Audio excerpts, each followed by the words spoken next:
Yeah. Oh yes, I have a microphone. Thank you. So thank you everyone for coming to this Tensorflow session. Well, yes, there's a couple more spots up there. It's pretty nice up there. Don't hesitate. Don't stand in the back of the room. Before we start, may I know who here has some machine learning or neural network experience? Okay, we'll switch. You'll come explain and I'll go watch. I've never seen so many people with machine learning experience in one room. That's fantastic. Hopefully you'll learn something, and hopefully those of you who do not have a machine learning experience but who are interested in the topic will actually see that it's quite an approachable topic. And I would even say, if you are a software engineer today, it's a topic you need to have on your watch list. So today we'll be using TensorFlow to solve a problem that has kept a couple of generations of PhDs busy. And that is the handwritten digit recognition problem. So digits like this, written by hand, how do you classify them automatically as this is a 0, this is a 1, this is a 2? So it has been regarded as a fairly hard problem in computer science, and now the advances are such that today it's considered an easy problem, and actually we're going to solve it during this session with less than 100 lines of code. And I want to stress that because a lot of people here, well, they think machine learning, that's for scientists, you need a big brain, you need a PhD and all of that. Well, yes, the scientists have done a lot of research, and that research is super valuable, and what is valuable in that research is that they have tried all the things that don't work. But we, as software engineers, can just cherry pick the things that work and use them. And that's what we are going to do together. So let's dive right in and write our first model. So over there you see our images. Those are 28 by 28 pixel images of handwritten digits. For our simplest possible model, we just take all the pixels and flatten them out on one line, and those will be our inputs. And then we will use 10 neurons. Why 10? Well, because if the output of the first one is strong, we will say this is a 0. If it is the second one, we'll say this is a 1, and so on. And so what is a neuron? A neuron is simply something that does a weighted sum of all of its inputs, adds a constant, which we call a bias, and then feeds this result through some non-linear function, which we call an activation function. And that's it. That's what a neuron is in all the networks that we are going to see. Weighted sum of inputs, constant, and feed the result through an activation function. So here, the activation function we're going to choose for this simplest model is called softmax. And what it is, well, it's simply the exponential of its input.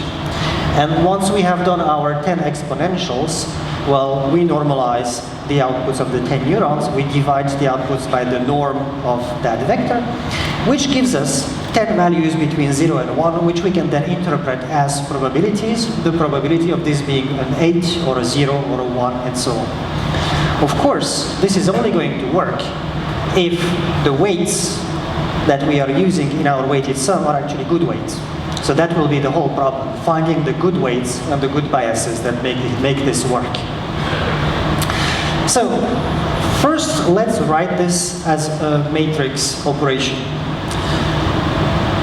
And I'm going to do a little bit more. Instead of doing this on one image, I'm actually going to write the formula that does this on 100 images at a time. That's a technique called mini batching. It's kind of useful, and you will see it very often in machine learning, in neural networks, because it makes for bigger matrices, and bigger matrices are easier to optimize on GPUs, and there are other advantages. Very common technique. So over there, you have a matrix that has one image per line, flattened, all the pixels laid flat. And I have 100 images in that matrix. And now, using my weights matrix, so using the first column of weights, I do a weighted sum of all of the pixels of the first image. Okay, that gives me one value. Then using the second column of weights, I obtain a second value and so on. And here I obtain my 10 weighted sums, to which of course I need to add my 10 constants. Each neuron has one bias. All right, now I repeat this operation for all the images, okay? And one thing just to note, that those 10 constants remain the same for all images, okay? Because a bias is something per neuron. So we have 10 neurons, that means 10 biases. So in the end, this is just a matrix multiply, which we write as X, our matrix containing the 100, 100 images, multiplied by W, our weight matrix. And we have to bend the rules to write this as a plus, because, well, X times W is a square matrix and B is just a vector of 10. So it's actually a very common practice in NumPy, in Python, in TensorFlow, to define a broadcasting plus, which means, well, if you can't make the addition because the shapes don't work, try to replicate this on all the lines. And if that works, well, do the addition like that. So we actually will write this plus, but it's a broadcasting plus. All right, and here we have the formula for our one layer of our neural network, and our first neural network only has one layer. So this is the generic formula you will always see. X is our 100 images, weights, biases, and we feed that through some nonlinear function. Here softmax is applied line by line. So line by line we take the exponentials of all the items on the line and then normalize that line. As an output, we now have 100 predictions for what those images are. So this is how you would write it in TensorFlow. In Python TensorFlow, you see it's not very different. And now to go a step further, we need to know whether these predictions are good or bad, because we are going to be figuring out what those good weights and good biases are supposed to be. So we need a way of telling if this is a good or a bad prediction. So for that, we are using a loss function, an error function that we will try to minimize. And we also have, for our images, labels. We know what those training images are. The labels are encoded like this, like a set of booleans. A 1 here means this is a 6. And our computed probabilities will also come as the output of our 10 neurons, which is 10 values between 0 and 1. And the biggest of those values tells us that, well, this is probably a 6. So now we need to compute the distance between those two. And actually any distance would do. If you just take the Euclidean distance sum of square differences, L2, as we normally do, that would actually work. But in classification problems, the scientists have discovered that the cross entropy works slightly better. So for these kinds of problems, we will use the cross entropy as our error function. And the cross entropy is simply the sum of this number multiplied by the logarithm of this number, and then the sum of all of that across our 10 values. So that's our loss function. Now, before I actually show you the rest of the code, let's see it in action. Here we go. Okay. So in this little visualization, I have here my 100 training digits. And you see that the training is actually already doing pretty well. All the white digits have been recognized, and it's only the ones on the red background that are still missed on every iteration. I also have here my test digits. So I'm training on 60,000 training digits, and I'm testing on a different set of digits. This, you have to pay attention to that. Don't test on your training data. That would be cheating. You want to know the real-world performance of your network, so you need to test on data it has not seen before. So here I have I only show 1,000 of the 10,000 test digits, but I show all the ones it missed at the top over there. And oh, actually, this is performing way too well. I think I launched a model that is slightly more complex than the one I'm showing you. All right, and now what are these two curves here? So, oops, here. So this is our error function, okay? In blue on the training data and in red on the test data. We see that it is minimized, it is going down, and over there I simply show the percentage of digits that have been recognized. And my very last visualization, this one has those weights and biases that the system is computing. I'll tell you how in a minute. Displayed as a histogram. So what you see here is the spread of the values. They all started at 0. I initialized them at 0 initially, and they are nicely spreading. So here you can, for example, see that my system doesn't seem to be diverging. Those values are between 1 and -1, which is fairly manageable. Okay, and in the end, this is 92%. So I have 8% of my digits that are still missed by this very, very simplistic model. I have an accuracy of 92%, which, given the complexity of this very simple model, is not so bad. So let's write this actually in TensorFlow. So first of all, I need to initialize what we call variables. So variables here will be W and B, our weights and biases. And what we call variables in TensorFlow is stuff you want the system to determine for you. So that's what we are looking for. We are looking for those weights and biases that will make for good predictions in our classification system. We are going to feed data into a training algorithm. So this data has to be defined as a placeholder. Placeholder here for X means, well, this will contain receive data as the training goes on. Here for this in brackets is the shape of the matrix or the tensor that will hold the data. So you see those are 28 by 28 pixel images of 1 pixel depth, so grayscale images. And this just means that this will be determined at runtime how many images we put in this batch. So then you have the model. This we have already seen. The only difference is that we have this reshape command, which takes our 28 by 28 pixel images and flattens them as one vector of 784 pixels. -1 in the shape simply means, well, there is only one solution, figure it out. And then we need a second placeholder, which will hold the actual labels. We know what those images are. We know which one is a 1, which one is a 2, and so on. So we load into here the actual node labels so that we can compute our cross entropy between the known labels and the computed labels. And down on the bottom, it's a little bit more complicated, but that's just to display the percentage of recognized images. Now, this is the core of what TensorFlow does. Now you need to come to apply an optimization step.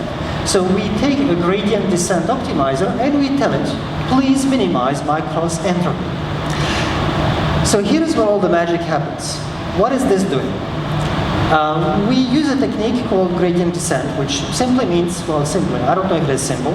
What it means is that you have this cross entropy, which depends on the weights and on the biases. It's a big function with lots of variables. All the weights and biases are variables.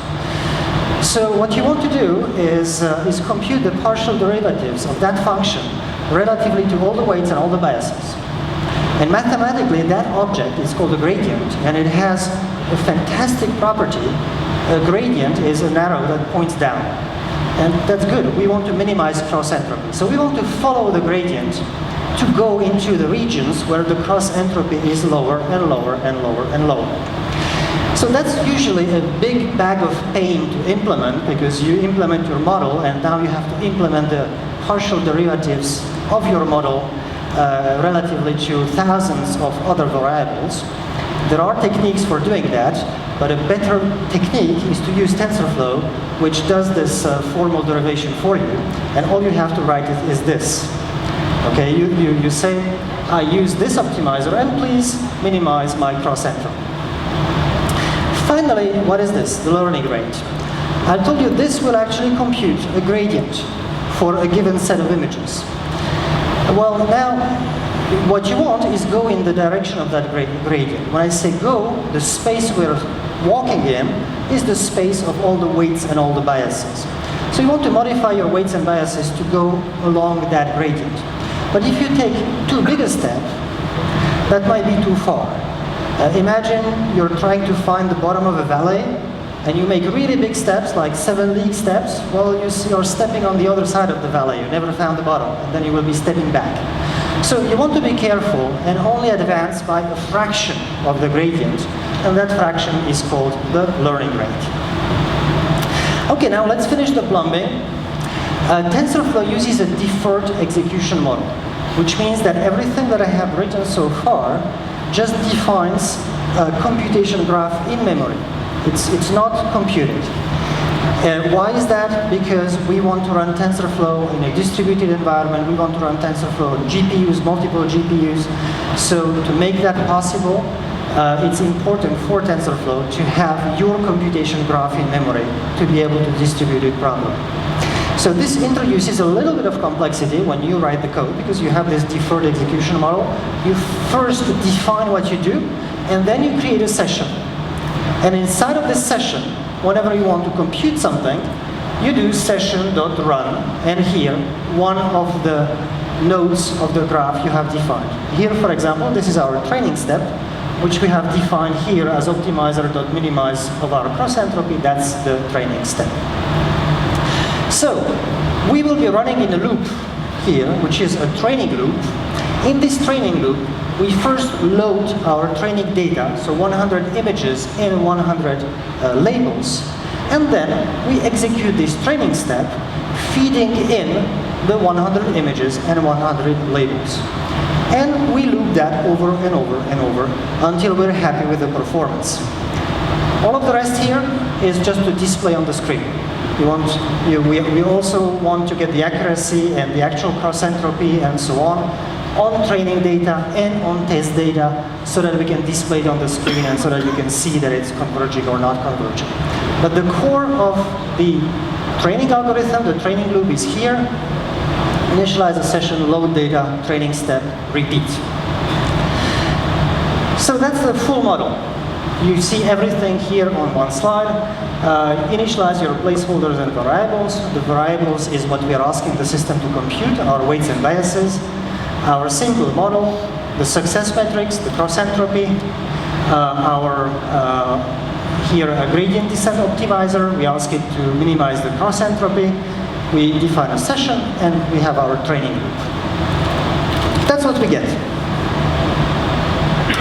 And that's how we get to 92% accuracy with this very simple model. Now let's try to improve it a little. So, just to recap what we have seen so far, we have seen the way of mini-batching your results. And we have seen that for classical classification problems, the good activation function on the last layer is softmax, and the good error function is the cross-entropy. But now, this is called the deep learning course, deep learning session, so we want to go deep and add more layers. So let's go, plenty of layers, yoo-hoo, 5 layers, 200 neurons here, 160, 30, plenty of neurons. On the last layer, I keep the softmax activation function. It's good for giving me an output that looks like probabilities and that I can easily interpret. For those layers, I will change my activation function, and the traditional activation function people use is this. It's sigmoid. It's a function that goes continuously from 0 to 1. So intuitively speaking, people thought that this is maybe how neurons work, that your neurons, when they have inputs, if they don't like the inputs, they will output values somewhere around here, so not firing. If they like the inputs, they will start firing. So let's write this in TensorFlow. First of all, our variables. Well, instead of having just one weight matrix and bias vector, We have 5 layers, so we defined 5 of them. This time I initialized them at random. The truncated normal function is just a fancy way of writing random. And then our model. So you probably recognize this part of the model. We are reshaping the images from 28 by 28 pixel into one line of images, and we feed them here multiplied by our first weights plus the biases, and feed it through the sigmoid activation function. Well, now, the beauty of this formula is that you can actually feed the output of the first line as the input into the next line. So chaining layers is as simple as repeating this formula and feeding the y2 here in as an input and y3 here as an input, and so on. The only difference is that the last line has the softmax activation function because you want to output things that look like probabilities. Okay, so now let's try to start this and see how it performs. So run, this time it's this one. No, I don't think it's this one, sorry. Run. It's this one.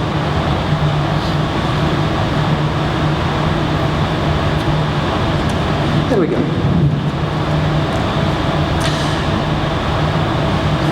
So first of all, well, we're quite happy. It's actually going up, the accuracy.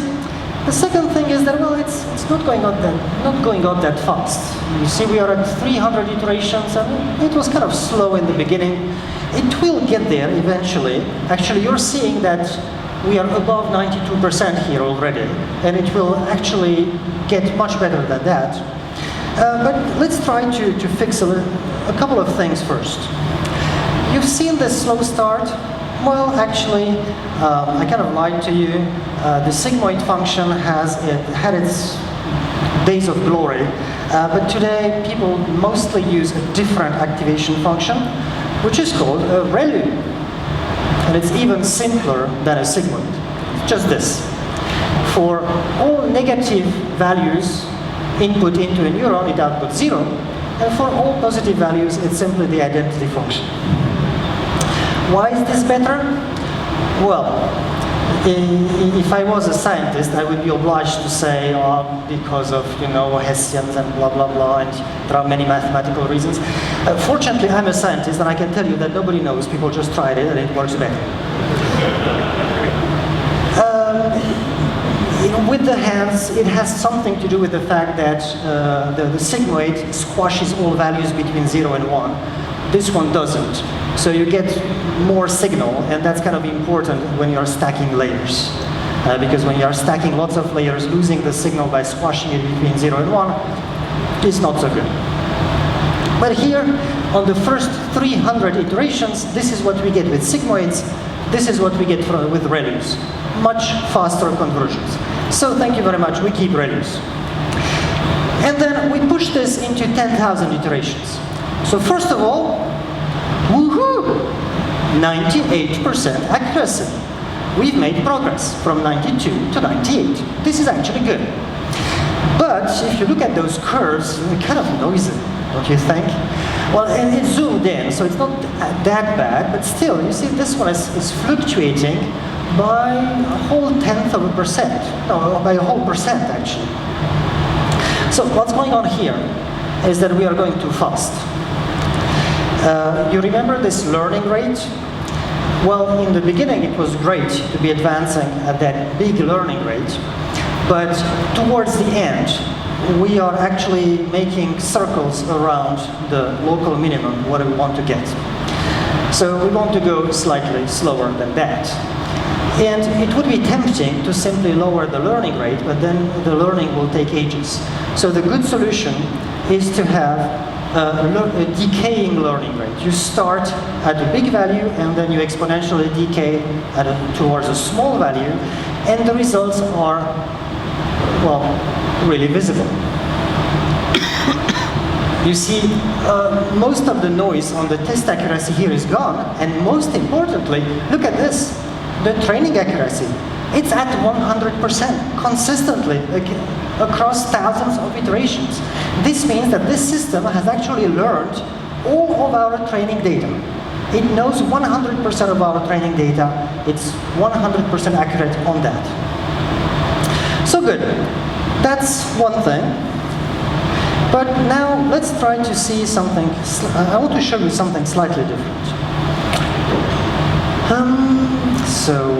Run, and this one is this one. So this time in my visualization, I'm going to show you something a little bit, something else. Look here. Look at those two graphs. This time, I'm not showing you. Let me zoom in a little bit. Oops. Sorry about that. This time I'm not showing you, the demo gods are not with me today, let's run it again. So this time, instead of showing on those graphs, these histograms, instead of showing you the weights and biases, I'm going to show you the inputs and the outputs of the neurons. And still, please remember, these are histograms, so each band here represents a certain fraction of all the possible values. And look at these bands.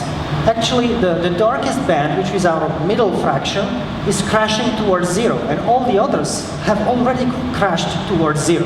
So here you see that lots and lots of our neurons are outputting zero. And if you look at the neuron inputs, well, you can see why. Look, this is the zero line. And remember, we are using ReLUs as activation functions, and a ReLU, if its input is below zero, it outputs zero. So here also, you see the weights and biases evolving in such a way that they are pushing neuron inputs towards zero, which means that our actual neurons are outputting zero. Well, in other terms, our neurons are dying. So what do we do when we have a dying neuron problem? We shoot them. Yeah, there is a technique that was invented that is called dropout. And yeah, it might not be completely intuitive. Okay, let me explain. So what does dropout do? It's one of those things, you don't want to know why this works. It just works. So during training, you are going to pick a probability, let's say 25%. And you're actually going to remove 25% of your neurons from the equation during training, along with their weights and biases. So those weights and biases will not be updated during that training iteration. And you do this completely at random, so on the next training iteration, you remove a different set of 25% or 50% of your neurons. You don't just remove them, to be honest. You also boost the output values of the remaining ones a little bit to compensate for the fact that you have removed some of them. Otherwise, well, you would be shifting the activations on the next level. But in TensorFlow, this is how you write it.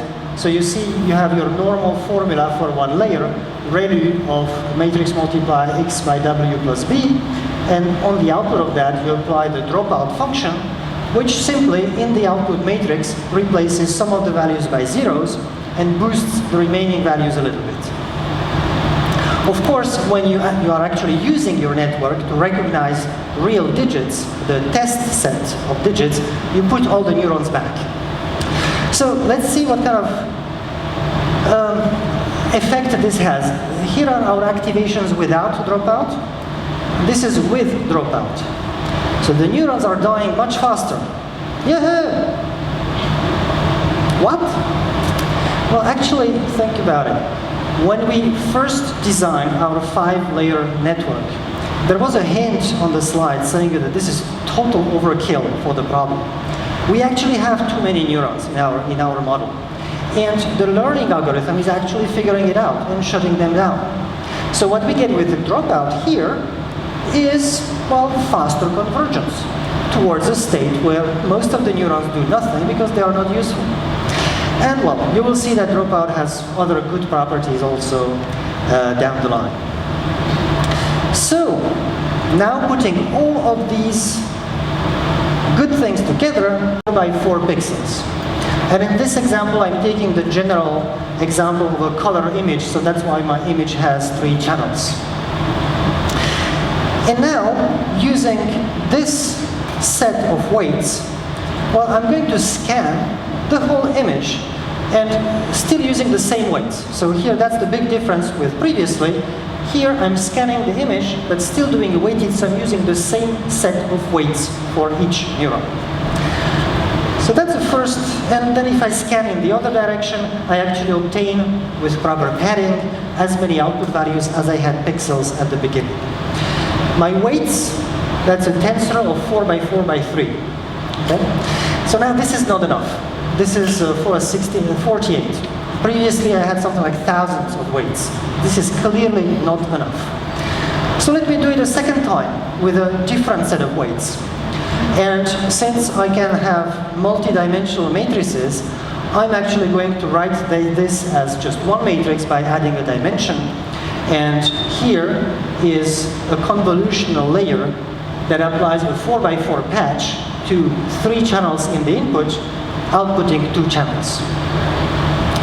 So with this, now you understand, we can actually chain them. We have a transform from any number of input channels into any number of output channels. So we are going to stack them, but we still have one problem, which is that, well, we need to boil the information down to just 10 neurons at the end. So we need some way of condensing that information. And traditionally, this was done with a subsampling layer. And this intuitively was to say, well, you know, these weights will evolve into some kind of shape recognizer, something that recognizes little lines or little pieces of curves. And then for the subsampling, we're going to look at squares of 2 by 2 pixels and simply retain the biggest value. Because the shape recognizer will say, oh, I've seen the little curve that I like, I see it here, so that's the one we keep. Just doing a max on 4 by 4 pixels. That's what people were doing traditionally, but then they realized that actually as you scan, you can scan by 1 by 1, you can scan 2 by 2. And if you scan 2 by 2, well, you obtain twice less values in the output. So that's what we do today. When we do convolutional networks, they're all convolutional, just convolutional layers. And we play with the stride to condense the information down. So this is the network we are going to use. It has our image as the input, so 28 by 28, 1 deep. A first patch of 5 by 5, so 1 deep in the input, and we use 4 of those. That's why we have 4 channels here. From there, we do a second patch of 4 by 4, so reading in 4 channels, outputting 8 channels. And this time with a stride of 2. So now the output layers are only 14 by 14. Again, stride of 2, so our output layers are just 7 by 7. Finally, I add a fully connected layer. So in this layer here, this is a layer as we have seen before. Here, each neuron does a weighted sum of all the values in this little cube of values, these 7 by 7 by 12 values. And so this fully connected layer has 200 neurons, and then I have my softmax layer for outputting probabilities. Let us write this in TensorFlow.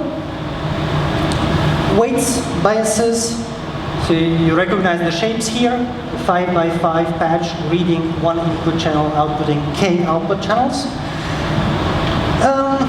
Here is my model.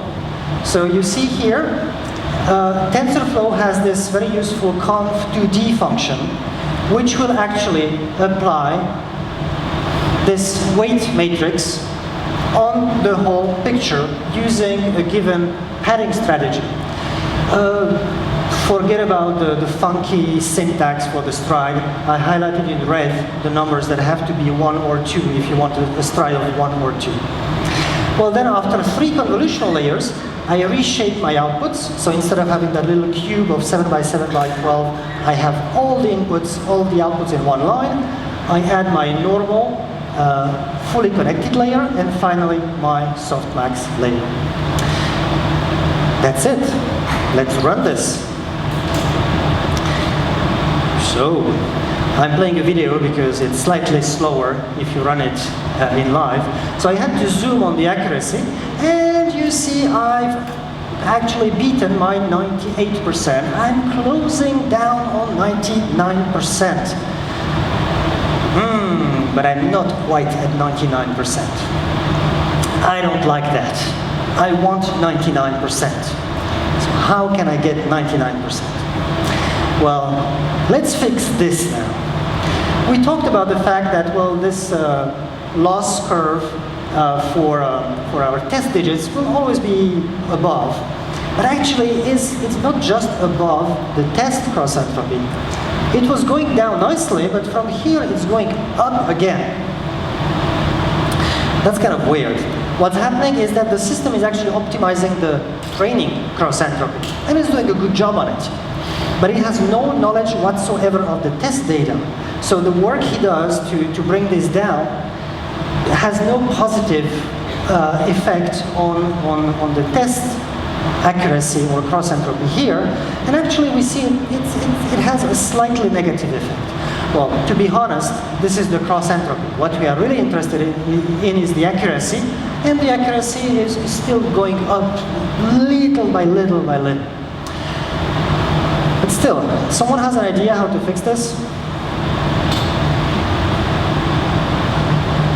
Well, why not try dropout? My favorite technique. And we are going not just to give dropout, I will give a little bit more breathing room, a little bit more degrees of freedom to this network. So instead of 5x5 patches, I use a 6x6 patch here, 5x5 and 4x4 as before. And I give it slightly more channels, so instead of 4, 8, and 12, I have 6, 12, and 24. A little bit more breathing room, that's quite a common technique to restrict your neural network until it underperforms a little, and then give it just a little bit more breathing room, and add dropout. So I'm adding dropout on the fully connected layer. I don't have enough degrees of freedom here in the convolutional layers to actually start killing off those neurons. So only on that fully connected layer. And let's try this. You think we are going to beat 99%? Well, actually the accuracy is doing pretty well. We have to zoom, and here we are, 99%. Fairly and squarely beaten. This system actually ends up with 99.3% accuracy, and you have seen all the code to write it here on the slides, as well as all the concepts that went into the design of this neural network. So, just to finish, this is what we got with all the tricks, so convolutional neural network, learning rate decay, reduce, and so on, but without dropout. You see, I'm slightly above 99 because I added a couple of tricks, but I still have this problem of my cross-entropy going up, and this is with dropout. So this problem is mostly under control, and I gain a couple of precious fractions of percentages over there. And here you remember we are fighting for the last percent, so every fraction of a percent is very precious at this point. All right, so that's all I wanted to show you. Here is a recap slide with all the techniques you have seen. And just to finish, so you have the link to the slides here. Actually, those slides, if we go 2 slides down, there is actually even a code lab with an associated GitHub, where you can yourself write this first model and improve it and get to 99.3% accuracy. We have a service that you have heard about in the previous session called CloudML, which is in alpha today, so sorry, you can't try it yet. That will allow you to take your TensorFlow model and send it to the cloud for multi-node distributed multi-GPU training, so much faster. And when you play with neural networks, it's really nice when it goes faster, because you spend a lot of time just waiting for the neural networks to converge. And for those of you who have a simpler problem and who don't want to train a network, but actually want to use some of the networks that we have already trained on our data, we have the Cloud Vision API, which is ready for recognizing your images, the Cloud Speech API for doing speech recognition, and there is Google Translate, which has existed for a bit of time now, but which now uses a lot of neural networks as well for the translations. That's all I wanted to show you today. Thank you.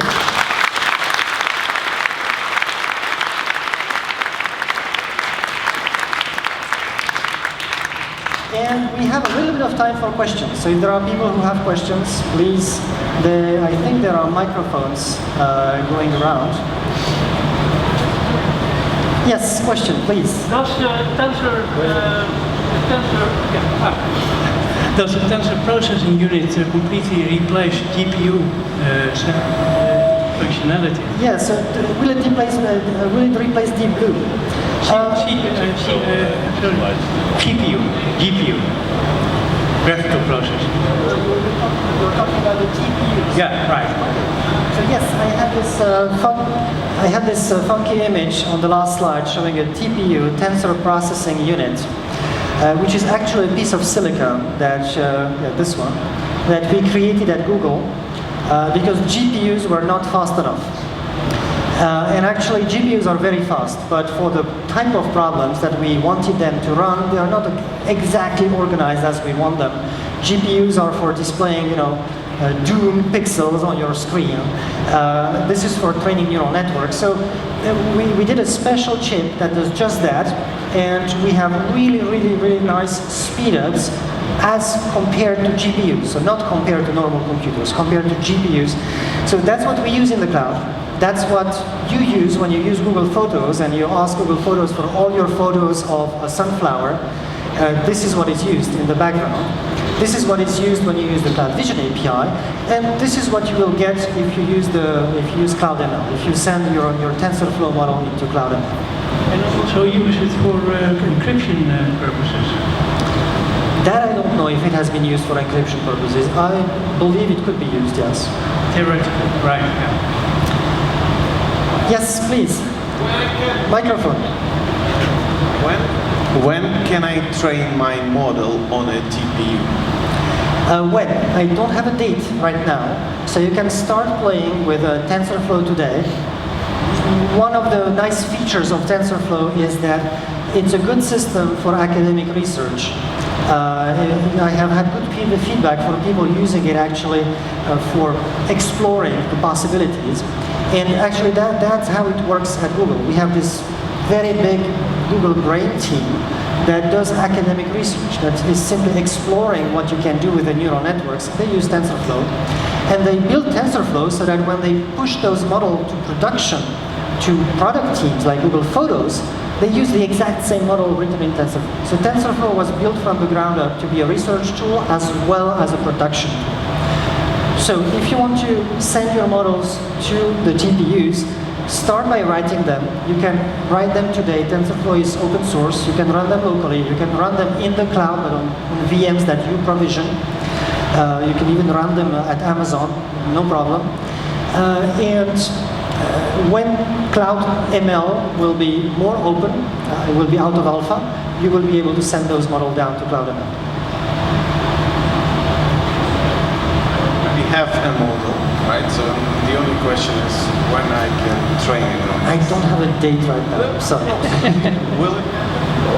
Will it happen at all? Of course it will happen. That's why that's why I'm talking about this. Yes, over there. Yes. Could you compare CloudML to Google Prediction API? What are the differences and what is the main? So TensorFlow, which CloudML runs, that's the language it understands. TensorFlow is a generic scientific computation package. Basically, TensorFlow does matrix multiplies. Okay? And TensorFlow has a couple of libraries which specialize in neural networks, but we are actually adding other libraries which specialize in linear regression or whatever. At the core, it's just matrix multiplies and iteratively converging scientific problems. That's what TensorFlow does. CloudML, in its first installment, will be a little bit more specialized in training neural networks, because that is a problem that we know how to distribute on multiple nodes. And the prediction API, that's completely different. That's a black box. You just throw data at it, and it starts making predictions. So there are heuristics to recognize automatically for you which kind of model is most amenable to extracting value from your data, and it will, based on that heuristic, apply one of a set of models that he knows, and then start making predictions based on that model. But it's fully automatic based on your data. Follow up, should we invest in using prediction API in the future, or should we invest in making sure we understand everything about TensorFlow and make it ourselves? As I said, prediction API is a black box. So if you throw your data at it and what comes out is good, it would be a waste of time of trying trying something more.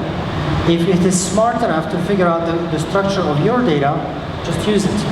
If it is not smart enough, then quite often we humans still tend to be a little bit smarter than machines. Then you need a generic system where you can implement your own model, and for that it's TensorFlow and CloudML. One more question maybe? Yes, down on the back. Hello? Okay. A question about technology that Google recently acquired to do with the neural network learning on its own. Yeah. There's a rather compelling demo with a machine playing an 8-bit game, and it learned to play the game perfectly. Yes. When will we be able to get access to that technology? Well, yes, I remember which demo you're talking about. So that's a demo of a machine learning to play an old Atari game, Pong-style game, just from the pixels. So looking at the pixels and outputting the commands for the pad to go up and down. That was a research project. It's a nice demo as well. It shows you that you can do, actually it's not the only research we have done in hand-eye, so control and vision coupling. There is another demo that is quite nice where we trained a robotic arm to pick up objects in a tray just based on a picture, a camera filming the contents of the tray. So that's the only thing it has as an input, pixels, and it has to figure out the XYZ movements of the robotic arm to actually grab something without stroking on the sides, really grab it firmly in the center and pick it up. So those are two examples of a vision system that is trained to output commands for an action system. That's an active area of research, which means that today it doesn't have applications. When we figure out what kind of applications it can have, what people want from this, it's very possible that this kind of system will end up as one thing that CloudML can accommodate. Today it's a very nice research project. More questions? Otherwise, feel free to grab me. I'm here, I'm available. Thank you.